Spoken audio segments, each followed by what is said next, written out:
तो फ्रेंड्स हम international conference attend करने के लिए अभी जा रहे हैं. So I am in the queue waiting for boarding the flight. International conference हो रही है ट्राइबल स्टडीज़ पर. So stay tuned. Hello friends, flight was a little delayed for 2 hours, but hopefully we will reach at 12 noon to Delhi International Airport.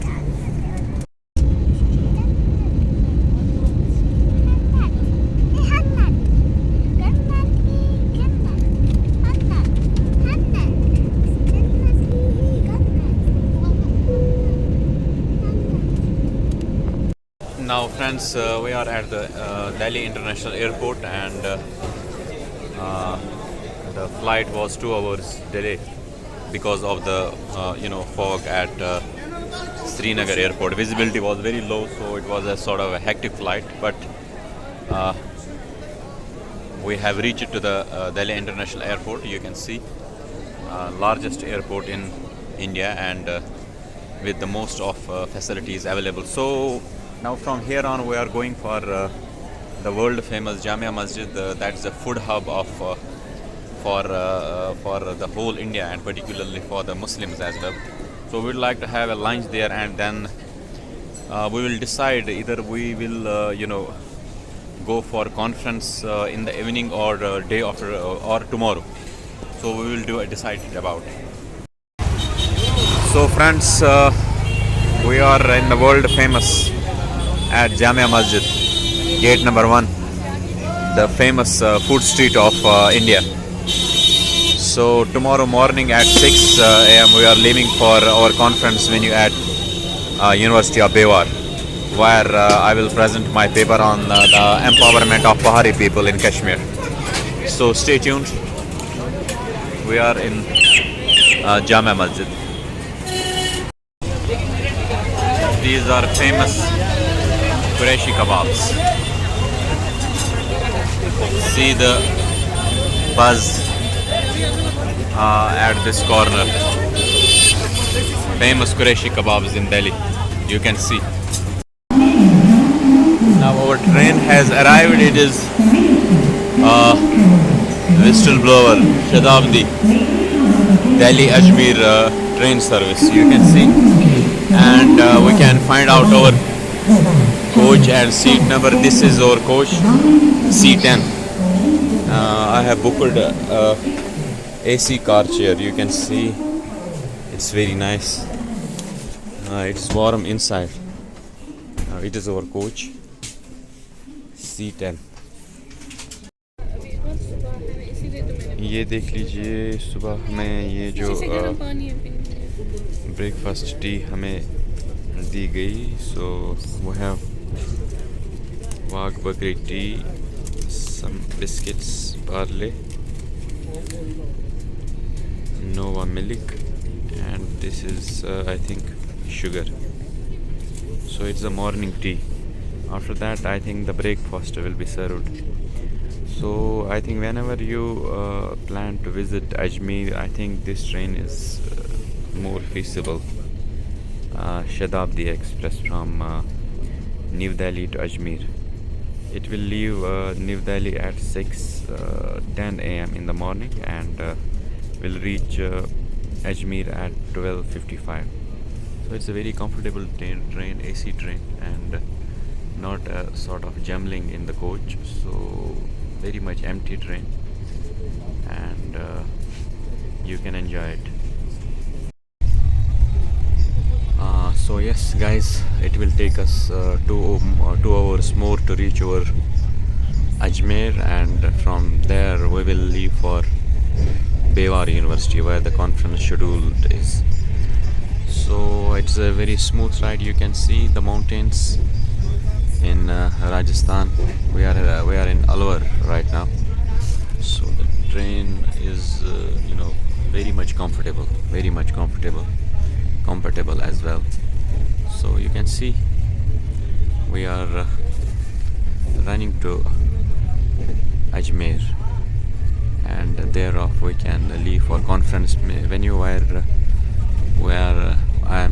to attend or present my paper. So it was a funded conference, and the conference organizers has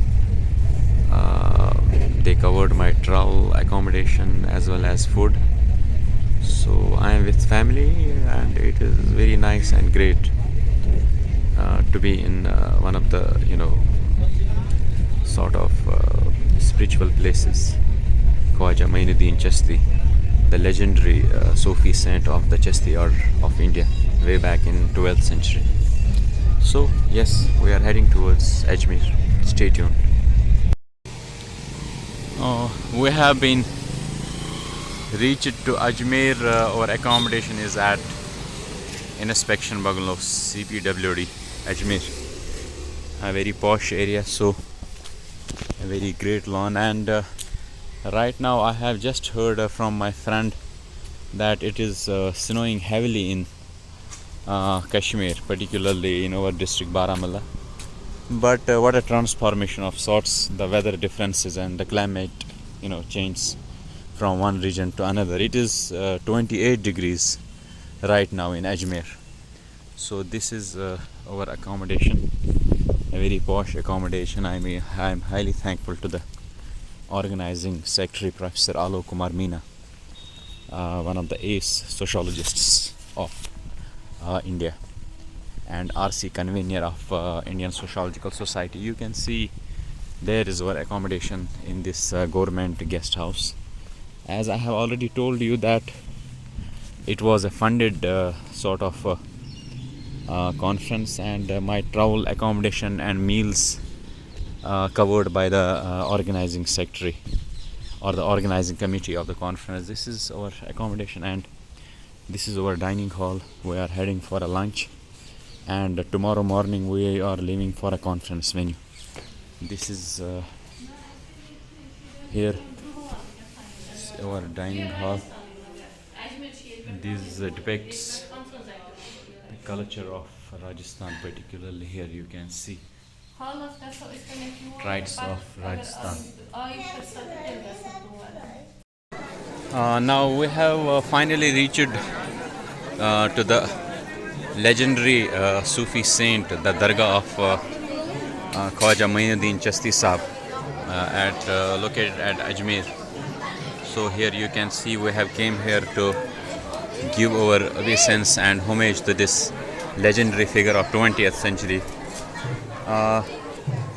These Sufi saints played a key role in the dissemination of Islamic knowledge throughout the world, and particularly in the subcontinent, and greatly in the Kashmir.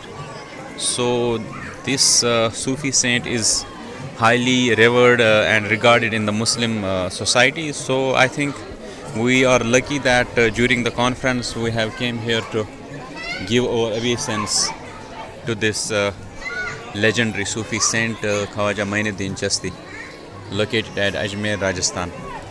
So you can see the buzz of people, the great solace among them. So this depicts the totally different environment, spirituality at its peak. You can define it in that way. So somewhere down the line we can say that Peter Berger was quite right, the legendary American sociologist. I am relating this with the thesis of Peter Berger when he has said that it is desecularization. Religion has becoming desecularized. So that is quite obvious. That's quite right. You can see the buzz of people. The faith among the Muslims. Khawaja Mainuddin Chasti. Thank you.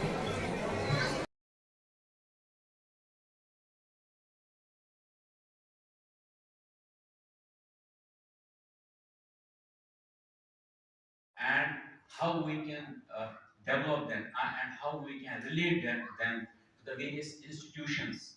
As in sociology, we can say that society is the amalgamation of the institutions: family, marriage, kinship, religion, economy, education, culture.